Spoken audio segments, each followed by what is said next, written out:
잠깐 반짝하고 단기적인 돈 버는 방법을 배우는 거랑 꾸준히 지속적이고 독점적으로 돈 버는 방법을 배우는 거랑 둘 중에 하나를 선택한다면 여러분이라면 어떤 것을 선택하시겠나요? 대부분 후자인 꾸준히 지속적으로 돈 버는 것을 선택하실 것 같지만 사람들의 행동은 단기적인 수익을 내는 것에만 초점을 맞춥니다. 어떻게 하냐고요? 실제로 유튜브 영상들만 찾아봐도 본질적인 것보다는 단기적인 부업 영상들의 조회수가 월등히 높기 때문이죠. 그러나 이 영상을 끝까지 보시는 분들은 꾸준히 지속적으로 돈 버는 방법을 알게 되실 거예요. 이 방법은 1,000억 원 이상의 매출을 낸 러셀 브런슨의 저서에 담겨 있는 내용을 바탕으로 저의 경험담을 녹여서 설명드리도록 하겠습니다. 네, 바로 본론으로 들어가도록 하겠습니다. 러셀 브런슨의 3가지 핵심 시장 이론에 대해서 설명드리면, 자, 크게 부와 건강, 관계로 모든 상품이나 서비스가 여기에 속한다고 볼 수가 있어요.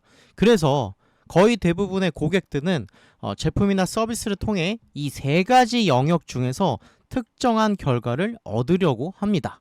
그래서 여러분들한테 이 3가지 영역 중에서 여러분들이 만들어낸 상품이나 서비스에서 여기에 뭐라도 속해 있어야겠죠?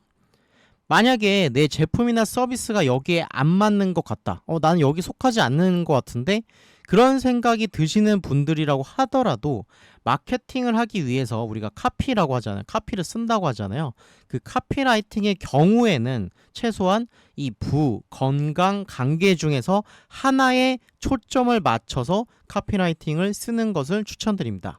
그러면 이제 광고 메시지가 될 수도 있을 거고, 우리가 무형의 상품이면 전자책의 제목이 될 수도 있겠죠. 그래서 이거 굉장히 중요한 개념이니까 꼭 숙지를 해주시길 바라겠습니다.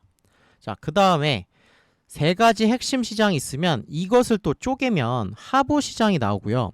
하부 시장을 쪼개면 틈새 시장이 생깁니다. 자, 이 구조는 굉장히 간단하죠. 자, 이것을 조금 더 쉽게 설명을 드리면 예시를 한번 들어볼게요. 자, 3가지 핵심 시장에서 첫 번째 부가 있다고 가정했을 때 부에서 하부 시장이 부동산이 될 수가 있는 거예요. 여기 하부 시장이 부동산. 그리고 이 부동산의 틈새 시장으로 무덤 경매라는 게 있을 수 있어요. 그래서 이게 여기에 해당한다. 자, 그럼 또 다른 예시. 온라인 비즈니스가 하부 시장이다. 부 안에 온라인 비즈니스가 하부 시장으로 들어왔다. 그러면 여기서 틈새 시장은 해외 제휴 마케팅, 이런 카테고리를 선점할 수도 있겠죠. 자, 그러면 건강 카테고리로 예를 들어보면 건강이라는 핵심 시장 안에 하부 시장으로 체중 감량으로 들어가고 틈새 시장으로 커플 다이어트를 점령할 수가 있겠죠. 이거 보면 이제 유튜브에서 뭐 땅크 부부라고 이제 유명한 유튜버 있는데 그런 분들이 카테고리 킹이 될 수가 있겠죠. 자, 그 다음에 이번엔 관계. 관계라고 하면 관계에서는 하부 시장이 이제 남녀 간의 이제 교제, 뭐 교과서의 교제가 아니라 남녀 간의 교제를 말한 겁니다. 하부 시장으로. 그러면 뭐 재해 상담, 이걸로 유명하신 분도 있죠. 자, 이런 식으로 카테고리 킹이 나올 수가 있다는 겁니다. 자, 굉장히 직관적이기 때문에 이해가 되실 거예요. 자, 그러면 카테고리 킹이 되는 전략에 대해서 좀 정리해서 설명드리도록 하겠습니다. 자, 틈새 시장을 네이버와 구글에 검색했을 때 여러분들이 장악할 수 있는지 없는지를 파악하면 됩니다. 그게 카테고리 킹이 될 수 있는 굉장히 쉬운 방법이에요. 없으면 여러분들이 선점하시면 되고, 이 경쟁자가 이미 있다고 하더라도 문서 양이 얼마 안 돼요. 네이버나 구글에 뭐 쳤을 때, 검색했을 때 얼마 안 나온다.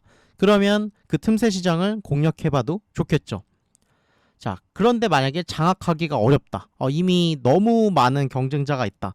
그러면 또다시 새로운 틈새 시장을 찾으면 되는 거예요. 그렇게 해서 내가 검색 엔진에서 굉장히 많이 문서량을 압도적으로 발굴해낼 수 있도록 하는 거죠. 그게 바로 내가 해당 카테고리의 킹이 되는 전략입니다. 자, 카테고리 킹 선정 이후에 이제 프레임워크. 러셀 브런슨은 이제 프레임워크라고 하는데 저는 이걸 조금 더 쉽게 각자 고유한 방법론이라고 설명을 할 수 있을 것 같아요. 나만의 방법론을 만들어내야 돼요. 그래서 처음에는 카테고리 킹이 될 수 있는 분야를 정하셔야 되고, 그리고 해당 카테고리를 공략할 수 있는 고유한 방법론을 개발해야 됩니다. 이것에 대해서는 이따가 다시 설명드릴게요. 그리고 여러분들이 만약에 무형 상품을 판매하는 사람이다. 그러면 이제 전자책이나 VOD 같은 거를 만들겠죠. 그러면 지금까지는 이런 강의를, 이런 설명을 안 듣고 제작을 하신 분이라면 지금부터는 그 만드신 그 서비스를 처음부터 다시 한번 생각해 보세요. 지금 여기서 배운 내용을 바탕으로 다시 한번 생각해서 개선해 보셔야 됩니다. 자, 그리고 해당 카테고리에서 지속적으로 고유한 방법론을 사람들이 계속 언급할 수 있도록 해야 돼요. 자, 어떻게 언급하게 할 수 있을까요? 후기를 작성하게끔 하면 되는 거겠죠. 자, 근데 이게 생각보다는 쉽지만 또 매우 중요한 이유가 뭐냐면, 처음에는 우리가 뭐 무슨 방법론을 만들었다. 자, 제 걸로 예시를 들면 저는 뭐 무자본식 제휴 마케팅 뭐 이런 강의를 만든 적이 있어요. 예를 들어서 그러면 이런 검색량이 없으면 처음에는 키워드 검색량이 0이겠죠. 근데 이것을 이제 여러분들이 계속 브랜딩을 해가지고 바이럴로 만들어가는 과정에서 나만의 키워드가 만들어지는 거예요. 그리고 나서 그 키워드를 상표 등록까지 하면 법적인 보호를 받을 수가 있고, 그러면 이제 거의 독점적으로 이 카테고리 킹이 되면서 지속적으로 수익화를 추구할 수 있게 되는 겁니다. 자, 그러면 고유한 방법론, 책에서는 이제 프레임워크라고 하는데 이걸 그럼 어떻게 만드냐? 이것에 대해서도 조금 정리를 한번 해드리도록 하겠습니다. 자, 일단은 첫 번째 스텝, 어떤 특정 주제에 대해서 우리가 흥미를 느껴야 돼요. 관심이 없는 거는 우리가 지속할 수가 없습니다. 두 번째, 그것에 대해서 우리가 배워야겠죠. 처음에 우리는 다 초보자니까 강의를 듣거나 책을 읽고 뭐 검색을 하고 이런 식으로 하면서 학습을 지속합니다. 그리고 뭐 모임 같은 게 있으면 여러 사람과 교류를 하면서 나만의 생각을 정리해 나갑니다.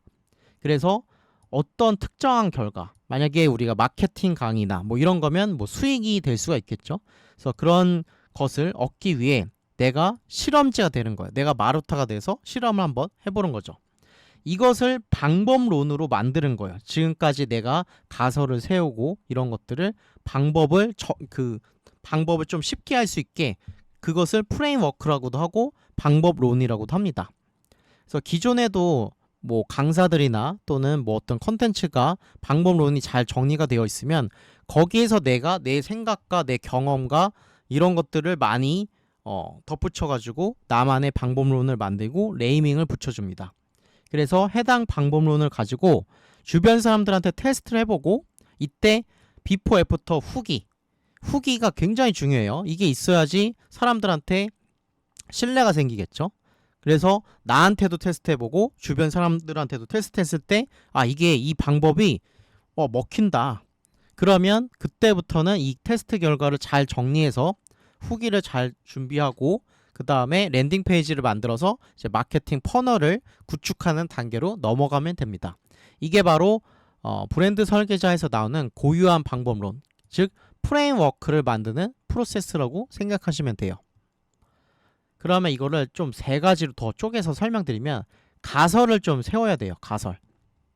그러기 위해서는 여러 권의 책, 한 10권 이상 책을 읽고 또는 강의를 듣고 여기서 유용한 것은 흡수하고 조금 불필요한 것 같다, 이런 거는 뱉어내기 과정을 거치면서 내 생각을 계속 집어넣어줘야 돼요. 그리고 해당 가설을 내가 직접 실험하셔야 되고, 그리고 하다 보면 처음부터 잘 되지는 않을 거예요. 그래도 이 절차를 개선하고 효과를 계속 측정합니다.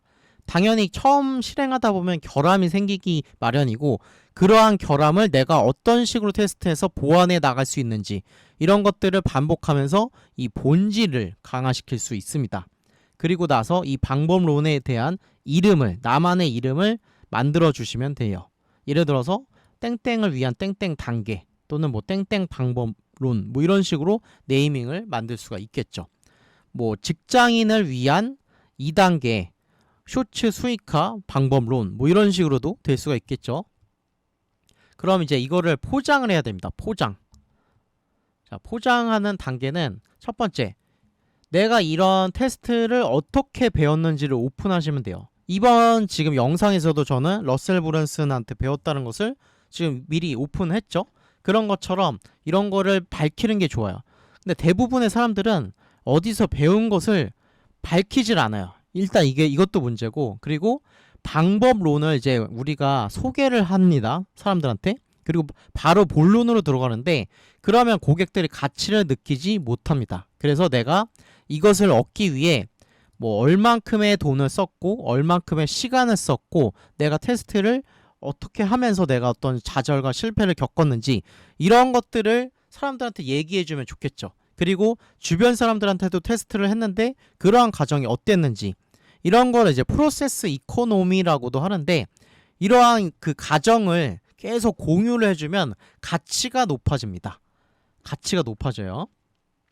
자, 그리고 고유한 방법론을 실현하기 위한 이제 전략을 이제 사람들한테 설명해 줘야 돼요. 내가 이런 방법이 있는데 이러한 방법까지 오기 위해서는 이런 전략이 있다. 그럼 이 전략은 커리큘럼에 해당하는 거겠죠, 무형의 상품의 경우에는.